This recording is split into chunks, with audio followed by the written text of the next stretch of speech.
হসপিটালে এসে সবার আগে মর্গে গেল আসমিন। ফ্রিজারের ডয়ার খুলে মায়া বেগমের বডিটা বের করে দেখালো মর্গে কর্মরত থাকা একটি লোক। আসমিন এক দৃষ্টিতে তাকিয়ে রইল কিছুক্ষণ। সাদা ফ্যাকাশে মুখটায় হাত বুলিয়ে চোখ বন্ধ করে ফেলল। চোখ বন্ধ জোড়া খুলে এদিকে ওদিকে তাকিয়ে নিজেকে শান্ত করে গভীর গলায় বলল, আমি আজ মাকে নিয়ে যাব এখান থেকে। আপনারা বিদায়ের প্রস্তুতি নিন। ডক্টরের সাথে কথা বলে ফর্মালিটি শেষ করছি। এসে কিন্তু এক সেকেন্ডও দেরি করব না। নিজের কথা শেষ করে গটগট করে বেরিয়ে গেল আসমিন। লোকটা আসমিনের যাওয়ার দিকে হা করে তাকিয়েছে। এই মহিলা আসমিনের মা? আসমিন কি তাকে মা বলে রাখলো? নিজের কানকে বকাঝকা করে লাশ রিলিজ করার জন্য ব্যস্ত হয়ে পড়ল সে। আসমিন নিজের কেবিনে ঢুকে ফ্রেশ হয়ে নিল। বাড়িতে যাওয়ার ইচ্ছে না অনেক দিন হচ্ছে। হসপিটালটি যেন তার বাড়িঘর হয়ে উঠেছে এখন। লুবানা সুখকে নিয়ে বসে আছে। পাখি এখন আগের থেকে অনেকটা সুস্থ, তবে তাদের খাওয়ানো নিয়ে বেগ পেতে হচ্ছে লুনাবাকে। বাইরের কেনা বেবি ফুড খাচ্ছেই না দুজন। যতবার খাওয়াচ্ছে ততবারই তারা সব উগলে দেয়। কয়েকদিন মেয়ে দুটো খুব শুকিয়ে গেছে। তানভীর এই কয়দিন চৌধুরী ইন্ডাস্ট্রিজ আর ইন্ডাস্ট্রির হ্যান্ডেল করে ক্লান্ত হয়ে উঠেছে। উর্মিয়ার তানভীরও তার সাথে আছে, তবে তানভীর এভাবে খাপ খাতে অভ্যস্ত নয়। সে অন্য কাজ করত, তাই তার অবস্থা নাজেহাল। 2 দিন হলো উর্মিয়ার তানভীর কোনো পাত্তা নেই। 2 অফিস সামলে পাগলপ্রায় হয়ে আজ আসমিনের কাছে ছুটে এসেছে। কেবিনে ঢুকেই ধপ করে বসে পড়ল সোফায়।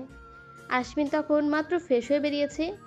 লুবানা মুচকি হাসলো তানভীরকে দেখে। তানভীর লুবানার হাসি দেখে মলিন হাসলো, ক্লান্ত করে বলল, বুঝলে পিচ্ছি, আমার অবস্থা পাতলা খিচুড়ি, মেসের ডালের মতো অবস্থা। অস্থির, খুঁজে পাওয়া মুশকিল। তবুও তোমার স্যার আমার দিকে বাঁকা চোখে তাকিয়ে আছে। আসমিনের দিকে আর চোখে তাকিয়ে বলল, উপকারিতার ভাত নেই। আসমিন তিক্ত চোখে তাকালো তানভীর দিকে। দোলনার দিকে পাখিকে কোলে নিয়ে বিরক্ত গলায় বলল, চুপ করো ছোকরা ছেলে। তোমার হাসির মতো প্যাক পাকা গলা শুনে যদি আমার মেয়েদের ঘুম ভাঙে তো তোমার ঠোঁট সেলাই করে দেব। তানভীর মুখ টিপে হাসলো। আসমিনের এমন হিংসুটে আচরণ দেখলে ওর ইচ্ছে করে নূরকে আবার বিয়ে দিয়ে দিতে, যেখানে আমজাদ চৌধুরী হবে উকিল বাপ আর আসমিন হবে উকিল ভাই। তখন মন্ত্রিত্ব ছেড়ে সারাদিন বসে বসে বালিশ কামড়ে কামড়ে হিংসা করবে। আসমিনকে আরেকটু জ্বালানোর উদ্দেশ্যে গলা খাকারে দিল সে। আসমিন মেয়েকে নিয়ে শুয়ে আছে। তানভীর লুনাবার দিকে তাকিয়ে রসি রসি বলল, জানো লুনাবা, নূরের কিন্তু অনেক ফ্যান ফলোয়ার। ছেলে ফ্যানরা তো নূরের জন্য পাগল। ফেসবুক ইনস্টাগ্রামে তো সারাক্ষণ আই লাভ ইউ মেসেজ করতেই থাকে। নূরকে সামনাসামনি এক পলক দেখার জন্য নাকি জানও দিয়ে দেবে। কয়েকজন তো নূরের জন্য সুইসাইডও করতে চেষ্টা করেছে। কি কাণ্ড ভাবা যায়। লুবানা অবাক হওয়ার ভান করে বলল, তাই? আসলে ম্যাম খুব সুন্দর, তার জন্য পাগল হওয়া খুব একটা অবাক হওয়ার বিষয় না, তাই না স্যার? তানভীর সিরিয়াস মুড নিয়ে বলল, তা তো অবশ্যই। আসমিন এখনও চোখ বন্ধ করে শুয়ে আছে। তানভীরকে মুখে পুড়ে চিবিয়ে ফেলতে ইচ্ছে করলেও তার কোনো কথাই সে কথা বলতে পারছে না। পাছে মেয়েদের ঘুম ভেঙে যায়, তবে এর শোধ সে ঠিকই নেবে। তানভীরকে কিছু না বললেও মনে মনে সে কয়েকটা ভালো হ্যাকারের নাম্বার মনে করার চেষ্টা করলো। তার বউকে আই লাভ ইউ বলা, কি সাহস! হ্যাকার দিয়ে ফেসবুক ইনস্টাগ্রাম উড়িয়ে দেবে সে। এই খারাপ মুহূর্তে এসেও তার কী সব চিন্তা করতে হচ্ছে। এই তানভীর, তাতে দাস পিষল আসমিন, ছাড়পোকা স্বভাবের একটা ছেলে। লুবানা বা সুখকে আমার কাছে দাও। আসমিনের এক হাতে পাখিকে দিয়ে শুয়ে রয়েছে, লুনাবা আরেক হাতে সুখকে শুয়ে দিল। কিছু প্রয়োজন হলে ডাকবেন স্যার। লুবানা বেরিয়ে গেল কেবিন থেকে। আসমিন মেয়েদের বুকে চেপে শুয়ে রইল। তার বুকটা খুব অশান্ত হয়ে আছে। মেয়েদের বুকে নিলে শান্তি লাগে। আরশিয়ান লারার দিকে অসহায় চোখে তাকিয়ে আছে। লারার অবস্থা নাজেহাল, নিজের পায়ে দাঁড়ানোর অবস্থা নেই। জেনি তার এক বাহু চেপে ধরে দাঁড়িয়ে আছে। সানমি বিরস মুখে তাকিয়ে গর্ত করা দেখছে। তার এসব ভালো লাগে না, কষ্ট হয়, তবুও দেখতে হয়, কারণ তার বস নির্দয়। আরশিয়ান মুখটা কাঁদো কাঁদো করে বলল, তোমাকে নিজের ভালোবাসায় দেখতে পারলাম না সোনা, তাই নিজের হাতে তোমাকে দাফন করছি। মরে গেল তো দেখবে না, তাই তোমায় দাঁড় করিয়ে করছি। নিজ চোখে আমার ভালোবাসা দেখে রাখো, পরে আবার আমাকে বেঈমান বলতে পারবে না। আচ্ছা, গর্তটা কি আরেকটু বড় করব? তাহলে তোমার ফিটফাট করতে একটু সুবিধা হতো। সানভি হতাশ চোখে তাকালো আরশিয়ানের দিকে। লারার নিভু নিভু চোখে ভয় আছে। লাজুক হাসলো আরশিয়ান। লজ্জা হওয়ার ভান করে বলল, যা দুষ্টু, এভাবে তাকাচ্ছ কেন? বললেই তো করে দিই। এই গর্তটা একটু বড় করো, যাতে লারা ম্যাম কমফোর্টেবল ফিল করে। হয়েছে এবার? খুশি? আধ ঘন্টা পরে মেয়েদের ঘুমে রেখেই বেরিয়ে গেল আসমিন। আমজা চৌধুরীকে আজ রিলিজ দেওয়া হবে। আসমিন নূরের কেবিনে ঢুকে তার মাথার পাশে বসে পড়ল। নূর ঘুমাচ্ছে। ফর্সা মুখটা ব্যথায় নীল হয়ে গেছে। আসমিন কপালে চুমু খেলো। নিজের মাথাটা নূরের বুকের ওপর এলিয়ে দিয়ে চুপ করে রইল। নূরের ঘুম ভেঙে গেল। আসমিনের তপ্ত চোখের পানি তার বুক ভিজিয়ে দিচ্ছে। নূর অস্থির হয়ে গেল, হালকা নড়াচড়া করে উঠল। আসমিন মাথা উঠিয়ে নূরের চিবুকে ঠোঁট চেপে ধরল। চোখ থেকে কয়েক ফোঁটা পানি গড়িয়ে পড়ল নূরের ঠোঁটে। আসমিন ঠোঁট চিবুকে রেখে ধরা গলায় বলল, সুস্থ হয়ে যাও বউ। আমার কষ্ট হয় তোমাকে এভাবে দেখলে, সহ্য করতে পারি না আমি। বুকে ব্যথা হয়।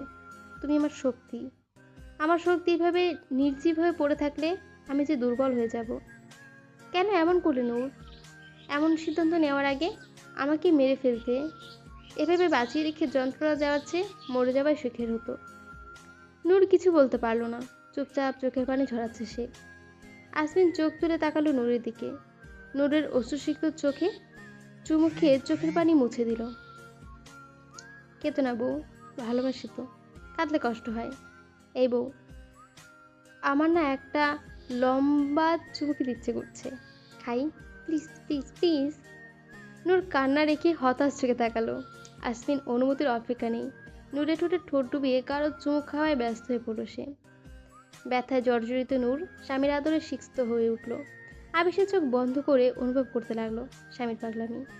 আসমিন নিজের কাজ শেষ করে সরে আসতেই নূর নিজের মাথাটা হালকা উঁচু করে চুমু খেলো আসমিনের ঠোঁটে। আসমিন চোখ বড় বড় করে তাকালো। অবাক হওয়ার ভান করে বলল, বউ, তুমি আমাকে আদর করছো? আমার তো বিশ্বাসই হচ্ছে না। ঝটপট আরেকটা দাও তো, একটু বিশ্বাস করার ট্রাই করি। তুমি কিন্তু দিন দিন রোমান্টিক হয়ে যাচ্ছ। আগে যত এত রোমান্টিক হতে, তাহলে আজ আমাদের ডাবল টুইন্স হতো।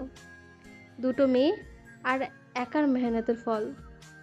এত আলসিমে করেছিল তখন, এখন যদির মতো যদি থাকতো তখন কত ভালো হতো।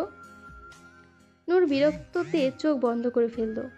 একটা চুমু খাওয়ায় যে এই লোক ওকে কামচোর বলবে, এটা তার কল্পনাই ছিল না। মনে মনে শপথ করলো আর কখনো আশফিনকে সে চুমু খাবে না। আশফিন মুচকি হেসে বেরিয়ে এলো। বইয়ের রাগানোর জন্য আলাদা মজা আছে। নিজেকে তখন রাজা রাজা মনে হয়। বুকে রাগানো চারটিখানি কথা নয়, কলেজে থাকতে হয়। আমজা চৌধুরীকে নিয়ে মায়া বেগমের কবরের পাশে গিয়ে দাঁড়ালো আশমিন। কিছুক্ষণ আগে দাফন করা হয়েছে তাকে। আমজা চৌধুরী নিজ হাতে কবরে শুয়ে দিয়েছেন মায়া বেগমকে। গুটি কয়েক মানুষ নিয়েই দফনের কাজ সম্পন্ন করেছে আশমিন। আশিয়ান, তানভীর, তানভীর, উর্মি সহ আরও কয়েকজন পুলিশ এসেছিল। বাহাদুর হসপিটালে নূর আর সুখ পাখিকে সাথে রয়েছে। আমজাদ চৌধুরীকে কড়া সিকিউরিটিতে বাসায় পাঠানো হয়েছে। সারা বাড়িতে 200-র উপরে গার্ড রাখা হয়েছে। বাড়ির ভেতরে প্রশিক্ষণ প্রাপ্ত লেডিস গার্ড রাখা হয়েছে। আমজাদ চৌধুরীকে নূর সুস্থ হওয়ার আগ পর্যন্ত হসপিটালে থাকতে বলেছিল। আমজাদ চৌধুরী জোর করে বাসায় চলে গেছে। হসপিটালে তার দম বন্ধ হয়ে আসছে। বাড়িতে এসে আরও বেশি খারাপ লাগছে তার। মনে হচ্ছে জেলখানায় চলে এসেছে। মায়া বেগমের জন্য তার প্রচণ্ড খারাপ লাগছে। বাড়িতে ঢুকে খারাপ লাগাটা বেড়েই চলেছে। অদ্ভুত এক শূন্যতা গ্রাস করে নিচ্ছে তাকে। নিজের রুমে না গিয়ে মায়া বেগমের রুমের দিকে গিয়ে বসে রইল আমজাদ চৌধুরী। বিয়ের পর কয়েকটা দিন এই রুমে কাটিয়েছে সে বিছানায় থাকলেও মায়া বেগম ঘুমিয়েছে নিচ্ছে। তারপর তো রুম আলাদা করেই ফেললো। একজনের প্রেমে অন্ধ হয়ে আরেকজনের ভালোবাসাকে উপেক্ষা করে গিয়েছিল। দিন শেষে মায়া বেগমের মতো সে আজ শূন্য। গভীর রাত। আশমিন সন্ত্রাসমন্ত্রীর গোলাম ইশতিয়ারের বেডরুমে তার পাশে মাথার নিচে 2 হাত দিয়ে শুয়ে আছে। গত 2 দিনে খুব কৌশলে গোলাম ইশতিয়ারকে সমস্ত সিকিউরিটি বদলে দিয়েছিল আশমিন। আজ তার বাসভবনের সমস্ত সিকিউরিটি আশমিনের লোক। ইস্তিকাকের নাক ডাকার ভুসভুস শব্দে বিরক্তিতে মুচকুচকে ফেলল আসমিন। কপাল কুচকে চকচকে সিলিংয়ের দিকে তাকিয়ে বিরক্ত গলায় বলল, ওর মুখটা বেঁধে ফেলো সান। ততক্ষণে বুঝলাম ওর বউ কেন ছেড়ে গেছে। প্রচণ্ড বেয়াদব, একজন গণ্যমান্য মন্ত্রীকে বিরক্ত করছে। সানভি খুব ক্লান্ত লাগছে। আশ্বিনকে শুয়ে থাকতে দেখে নিজের বিছানার কথা মনে পড়ছে। মন চাইছে আশ্বিনের পাশে ধপ করে শুয়ে কিছুক্ষণ ঘুমিয়ে নিতে। নিজের ইচ্ছেটাকে গলা চাপা দিয়ে পাশের জন ইশারা দিল ইস্তিয়াকের মুখ বাঁধতে। এসব ঝামেলা শেষ হলে সে নেপালের একটা টিকিট কাটবে, বাকি জীবনটা হিমালয়ের কোনো গুহায় কাটিয়ে দেবে। শত্রুরা নিশ্চয়ই এত ঠান্ডায় হিমালয়ে তাকে মারতে যাবে না। সাথে করে সাবানাকেও সে নিয়ে যাবে। রান্না করার একজন মানুষ তো দরকার। পর্বটা কি শেষ হয়ে গেছে? কেমন হচ্ছে অবশ্যই জানাবেন। ভালো লাগলো অবশ্যই লাইক কমেন্ট এবং সাবস্ক্রাইব করে দেবেন। এতক্ষণ পড়ছিলাম ইট পাটকেল, লিখেছেন সানজিদা বিনতে সফি। পর্ব 43।